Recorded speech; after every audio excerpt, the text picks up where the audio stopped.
Well, practice number 3 here in the books for Nebraska. Hi, Sean Callahan, HuskerOnline.com. As Huskers went half pads now for the first day of fall camp, and we got a chance to speak with defensive coordinator Bob Diaco, several defensive assistant coaches here on Tuesday, and defensive players. And probably the biggest thing that came out here of Tuesday's practice is just the confidence this staff has in senior safety Joshua Kalu. In fact, Bob Diaco threw out some pretty kind words.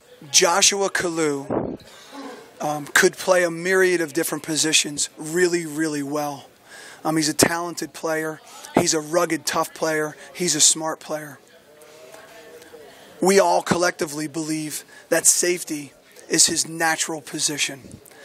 We believe that from an evaluation standpoint and a future standpoint, that he would be a very, very good corner, maybe even a great corner. But in my mind, there's no doubt that he is and or will be one of the best safeties in the country, if not the very best safety in the country. So that's the mindset. And furthermore, the safeties are really premier positions in our defense. So in our defensive system, it's a big, big deal to have great safety play. Traits that he played at corner, but he's bringing them to safety now with the safety body. He's doing a great job. He really is, and he's really taking the mindset of a senior to have his best year that he's ever had, and it's showing. Yeah. Have you guys talked with him at all about possibly moving back to corner, or is it kind of an all-in thing to safety? Yeah. Nope, he's a safety. Meanwhile, the Nebraska defense still is trying to get over the loss of senior corner Chris Jones. And, there's a chance he could be back this year sometime, but a lot of that just depends on how the rehab process goes. I feel like for sure he's gonna be pushing the training staff, trying to do extra work, stuff like that. Like he tell me, he say like I'm gonna get my breaks off next week. They taking the crutch next week. So in his mind, he's not thinking redshirt right now. In his mind, he's just thinking like he gonna go through the process and hopefully like he just gonna kill out of rehab and hopefully like he can get back as soon as possible. But at the end of the day, if that's what it would be, he gonna have to bounce back next year even better than ever. Like he's gonna be all right. Yeah, definitely. You don't want to see anyone on your team go down, so that kind of hurt. He's gonna have a big season this year, so I know what kind of visions he had for the season. So I understand that I kind of fell for him when he found out how long he was going to be out. But it was also an opportunity for me to step up and try to help the team in any way that I can. We all gravitate around Chris because, he really is a special player. And I know that he's hoping for the best of us in the season, and all they could do is go out there and play for him every play, every snap.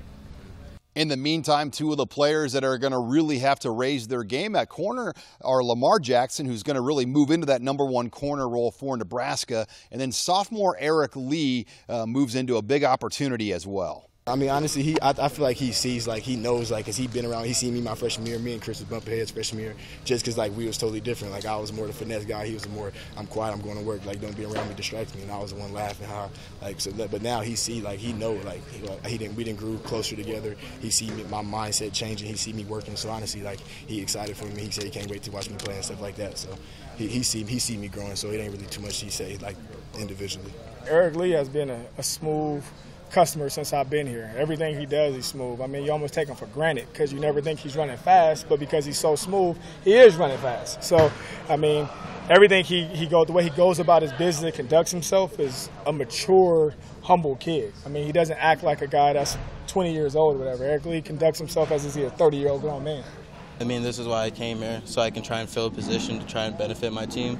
Obviously, you don't want to see anyone go down, especially your teammates. So it just kind of sucks that it was Chris or just anyone, but it's just an opportunity for me to step up and try to benefit the team.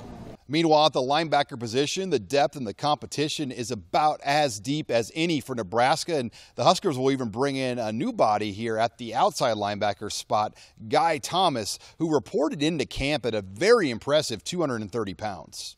That's that part we're looking to find out. So just giving him reps, force feeding him the stuff, and then seeing how we can adapt to it, what he can do for us if he can help us this year. So what did he weigh for you guys? He's around 230 right now. Yeah, so he's physically capable of doing a lot of the jobs we'd ask. What do you like about his skill set?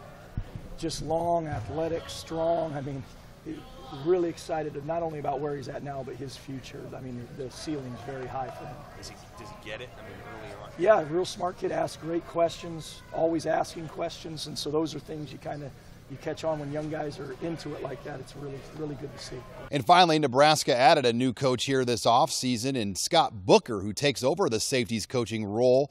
And Booker comes over from Notre Dame, where he worked under Brian Kelly and also Bob Diaco before Diaco left Notre Dame, and sees a lot of similarities now working at Notre Dame and Nebraska. We had a lot of interaction together. I coached the tight ends, he coached the defense, but specifically the linebackers. So when we would go one-on-one pods and do a bunch of stuff, I was going against his linebackers. Obviously, we were in staff meetings, we were on recruiting trips. So I've known Bob for a long, long time, and this kind of just was kind of the next step. Now I'm actually in his defensive staff room, defensive meeting rooms every day, and it's been good. The Huskers will have another day of half-padded practice here on Wednesday. Their first day in full pads will be Thursday. With the Huskers here in Lincoln, I'm Sean Callahan for HuskerOnline.com.